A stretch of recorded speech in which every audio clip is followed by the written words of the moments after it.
Mutongoi wa chama cha Wiper Patriotic Front Dr. Kalonzo Musyoka Niwatula Muti Uneeni wa President William Ruto Iyoo Kanisani Kaundini ya Kiambu na Vala Unawetie Kalonzo Utaaisa Kuseuvya Lelu wa Kuthi Kwake Aiweta Kana Ivindani Yila wa Silikalini niwaambie milati minene ya Malelu. Kalonzo ainena na andikima mauvisi ni manene ma chama cha Wiper musini wa Ilovi ingine watula Silikali Muti kwa kuende ya kuombwanga nyombasi ya enendi kisakini cha Mariguini kila kisa udhibi musini wa Ilovi. Boni Mutisia na mauvo. Wewe sasa kama unangojea mtu akuje akupangie barabara ya kwenda kwako, kwa sababu barabara ya kwenda kwako bado ni vumbi na bado ni ya matope, unamngojea akuja akupangie yeye mwenyewe. Huyo ambaye unamngojea yeye mwenyewe amekuwa kwa uongozi miaka 50. Barabara ya kwenda kwake ni ya vumbi na matope. Venye umweti wa President William Ruto kuvudhisa uteti na utongoi wa Mutongoi wa chama cha Wiper Kalonzo Musyoka. Kalonzo Musyoka ni wavudhisa vanene Uneeni wa President William Ruto. Kalonzo Aiweta Kana wa mwene ni wasukumiye kwa Lelu kuma kibwezi mutomo Tseikuru na kukwata nye Ethiopia na kaundi ya Mombasa. Rais William Ruto alikuwa Kiambu. Badala ya kwenda kuabudu alifanya mimi ni subject. Aninashambulia mimi. Anasema mahali inatokako hakuna barabara. Nimekuwa kwa uongozi miaka 50 hata hajui kufanya hesabu. 40 years. Not 50 years. That means 40 years of serious experience. Nikiwa vice president, I launched the construction. Kapeleka contractor by the name Simo Haino. Ataka Ruto akanushe kwamba Sino Haindro.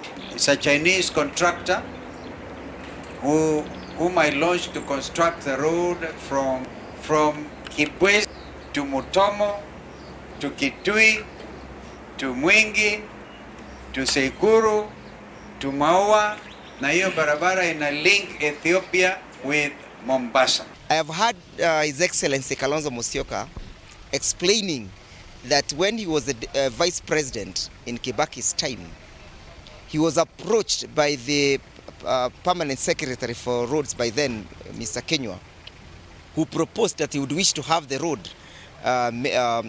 tarmacked.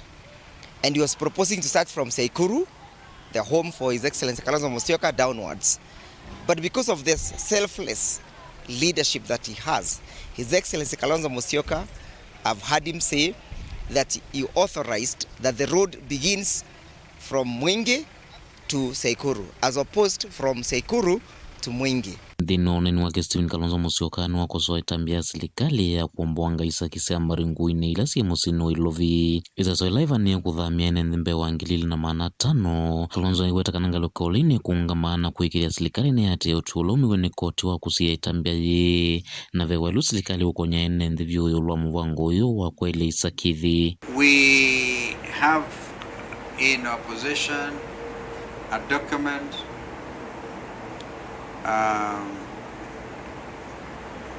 issued by the Environment and Land Court at Milimani, and this document basically acts as an estoppel. It stops the Ministry of Lands, the Nairobi City, County, and others who, under the pretense they want to do slum upgrading at Mariguini slums, very close to Mata Hospital, right? That they cannot proceed and do so because they had already issued a 21-day notice for 2,500 residents of Mariguini slum to vacate. Now we want to tell them to abide by the court order which stops them from carrying out this evacuation. Utaunu watakana itambia misingini ya kuvuvuanya na kutele manjene ndila mekuambwangi wa nyumba sio. Iwetakana serikali wa muthene vetesi enende sio nikiwathuka nyo kutela kuambwanga kwa nyumba sio nikana waka nyumba sia thoa uvikeka. Kino ila kithito kike enende wia na kumatia dhina ni mwingi. We must take this opportunity to caution this administration that under the guise of slum upgrading, affordable housing, they have caused serious aggression against the rights of the citizens of the Nairobi County. Not just Nairobi County, wherever else.